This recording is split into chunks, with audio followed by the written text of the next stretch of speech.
What up, guys? Welcome to another episode of Eppy's Chop Shop. And what we got going on today is finally Sandy's engine teardown. This is the original 302 out of a 78 100 here. We're going to talk more about that later.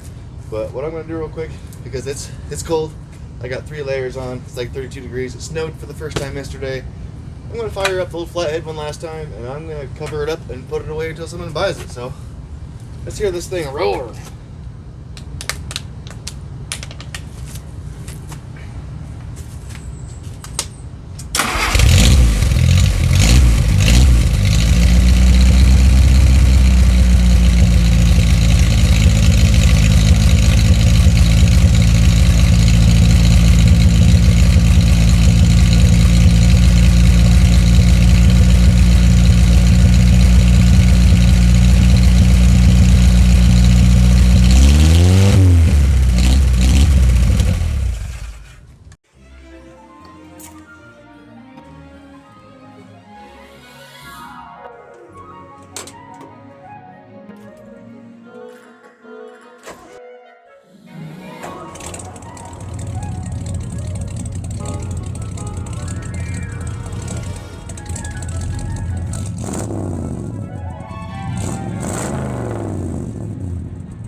Wow! Here it is, finally. And all of its no power leaking out of every orifice it has. Glory. Like I said in the previous videos, what this is a 70s smog era 302. These things were super restricted by emissions and etc. They just didn't make any power. They still make some torque, but not a bunch of it. And what I'm going to do in this video is do a full rundown of everything on this engine and my full aftermarket parts list of what's going back on it. I mean, my cam and my specs, my headers, my intake manifold. I'm going to lay everything out and show you.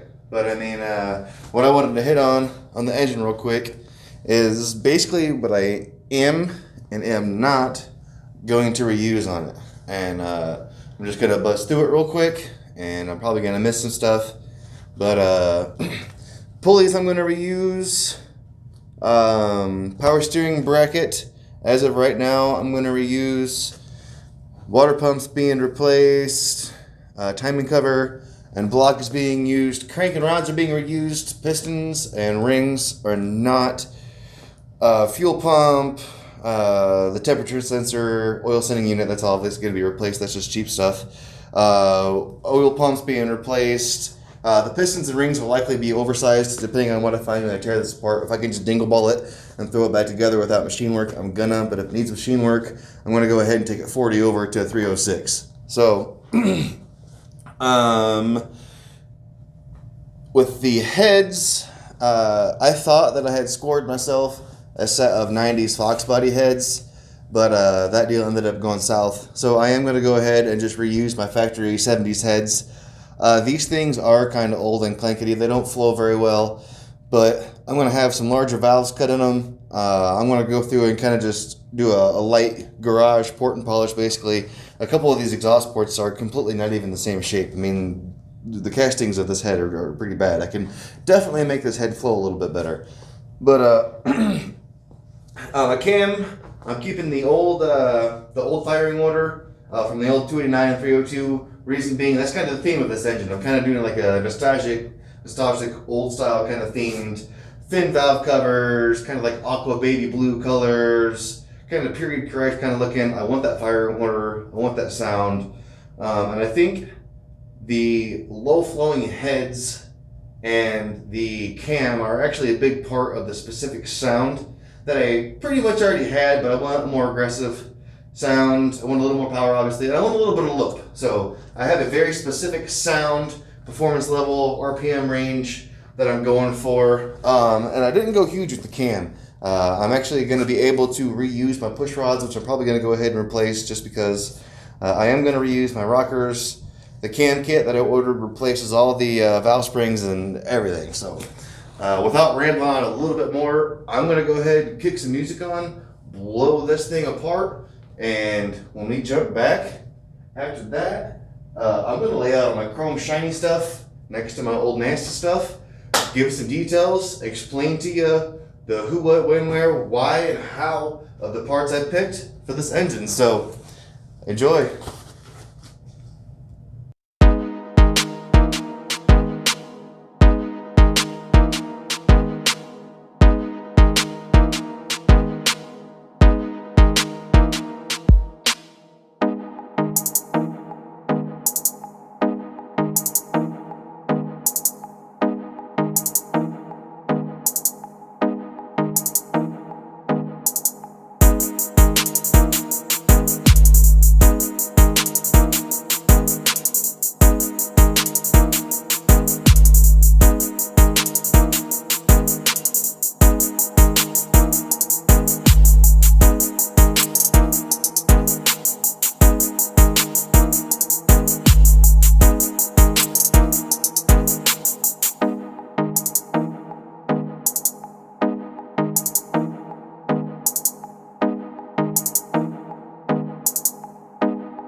Bow.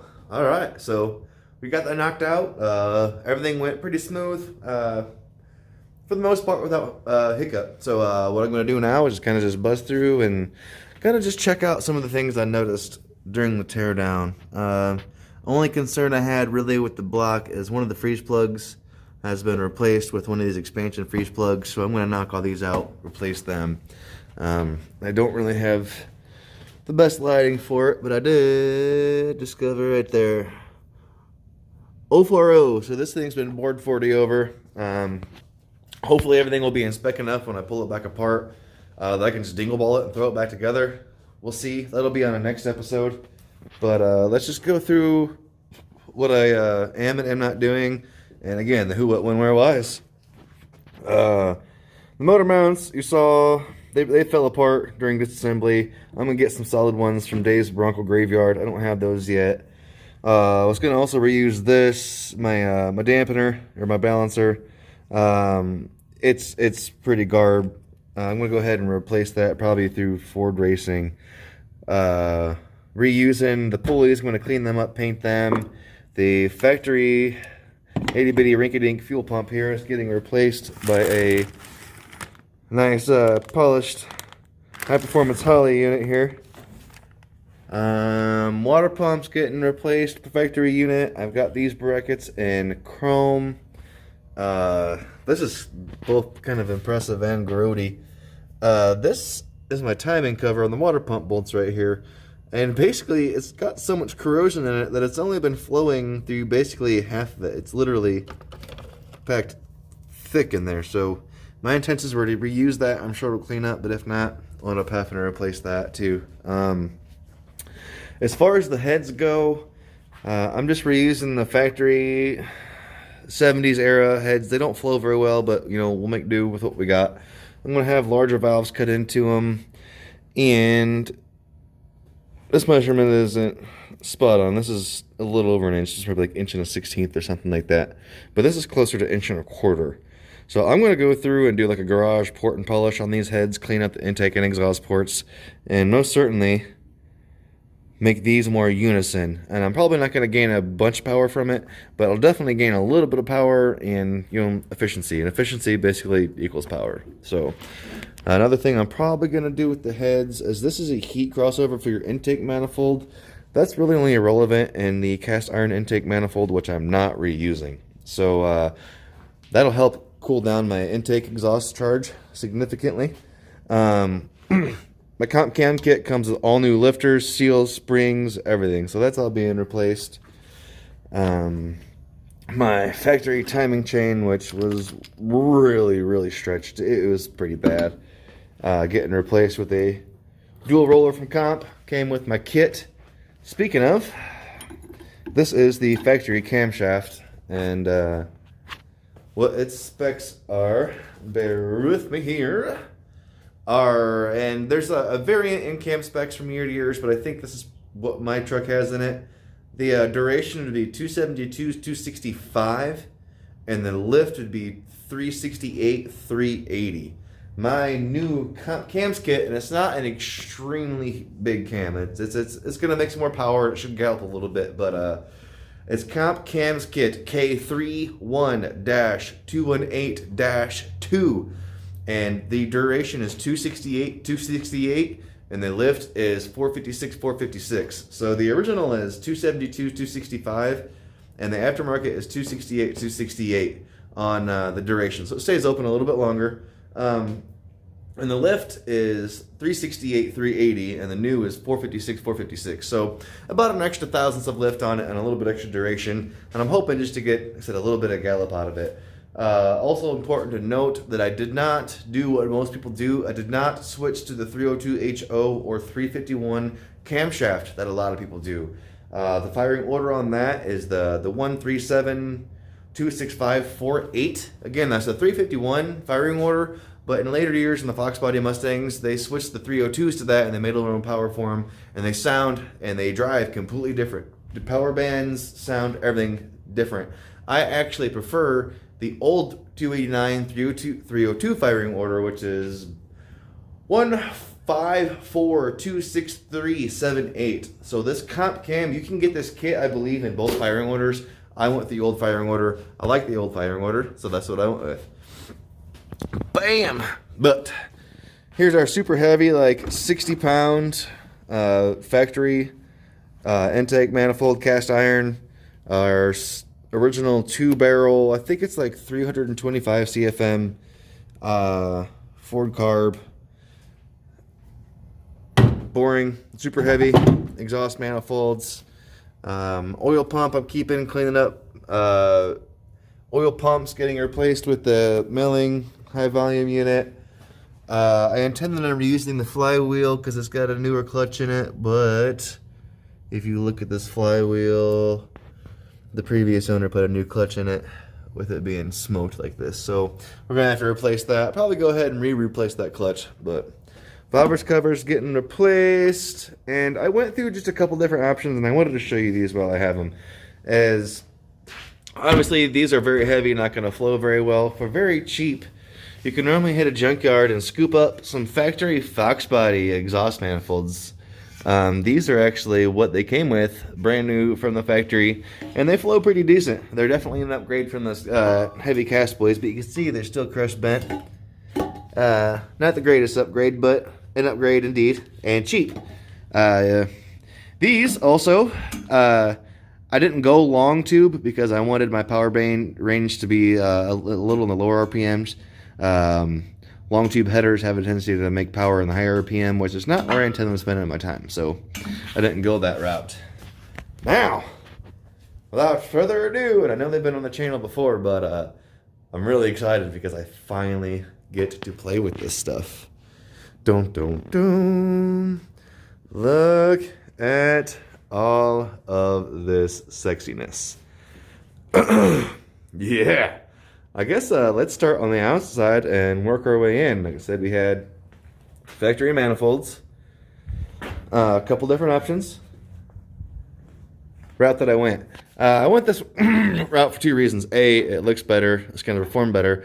B, I actually needed a set of headers that took a specific route to fit in my truck if I were to go mid-length or shorties like I did. I really wanted to go this length. I didn't want long tubes. So I went this route because specifically this side needed to flow like this. So aluminum Ford Racing intake manifold, color matched like everything else to match the truck.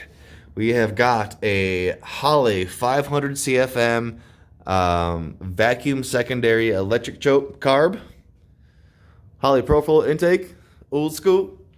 And I got my Hurst shifter. I got a full install kit. I've got my plugs, wires, collectors, water pump. I've got studs, bracketry. I mean, I even have springs and stuff to adjust my carb, but that's really all. And first and foremost, I want to get out of the way. I'm sure a lot of people are like, why didn't you go more aggressive this? How come you didn't go bigger cam? How come you didn't go long tubes? The reason that I went the route that I went is my primary use of this truck is to kind of just put around town in it, and I want to do some road tripping in it. I also have in my head that I'm going to run Hot Rod Power Tour one year, so I basically, because I'm cheap and I don't have a bunch of money, I have a couple specs and guidelines that I'm following because of that, more along the lines of suspension, not so much engine. But basically, I kind of only, I'm going to do burnouts and donuts in this thing like every once in a while. Other than that, I'm putting around in it, and I'm probably going to be around 50, 60 miles an hour. So I wanted to get decent fuel efficiency if I could. So that's why I went with the vacuum secondary 500. I'm probably only going to make around 200 horsepower. That's going to be plenty enough to support that. But just putting around town and cruising, I'm going to be just on these front two jets. It's not going to be till I put my foot in it that the vacuum is going to kick in. It's going to open those other jets, and it's going to, the 4-barrel, that's when it becomes the 4-barrel. That's going to make my extra power. But other than that, I'll be cruising around and just sipping on fuel till I put my foot in it. But this thing, as of right now, falls on its face around 4,000 RPMs. And I think it's actually supposed to make peak power around 42. So I'm sure its compression is a little bit low, and it just leaks. It's tired. Between the camshaft, the headers, the intake manifold, the engine's power should be bumped up about 1,000 RPMs. I'm hoping to spin this engine 255. Like I said, currently when it smacks 4,042, that's all it's got. I mean, you can just tell it's tired. It's got no power. It's there. It's not going to get hurt, but that's all it's got. I mean, it's giving up. It's just bah! But I'm hoping to make power until about 55. I'll probably shift around like 55. I don't know if I'll spin this thing to 6 or not. But that's about it, man. I wanted that nice mid-range power. I don't plan on spinning this thing at most, like I said, at most $6,000. This thing will never see 65. It'll never see 7. If I'm being honest, I'll probably shift at 55. So I wanted that nice mid-range grunt and power where I'm going to be. You know, this thing isn't going to see a lot of track time or anything like that. So everything that I went was to be in between that 1,000 to 5,500 RPM range where I'm going to be operating at. And that's where all these power parts make power. So that's about all I got for you. That isn't about all I got for you. That is all I have for you on this episode. And thanks. Thank you guys. I'm getting about a subscriber per episode now. So that's pretty cool. I'm at 96, so close to 100. I think I'm going to do a giveaway at 100 or something like that. I mean, why not? 100 is pretty cool. That's pretty exciting to me. It's really small, but it's also exciting. Stay tuned, obviously. Much more work to come. Many more projects. Don't forget to subscribe, like, comment, share. As much as I do talk about subscribing, I really need those shares. I don't really social media very much, so it's my fans and the people who follow me sharing that I rely on. And again, the people who do, I can't thank you enough. Thank you so much. Hope you guys had a fantastic Halloween. And have a good weekend.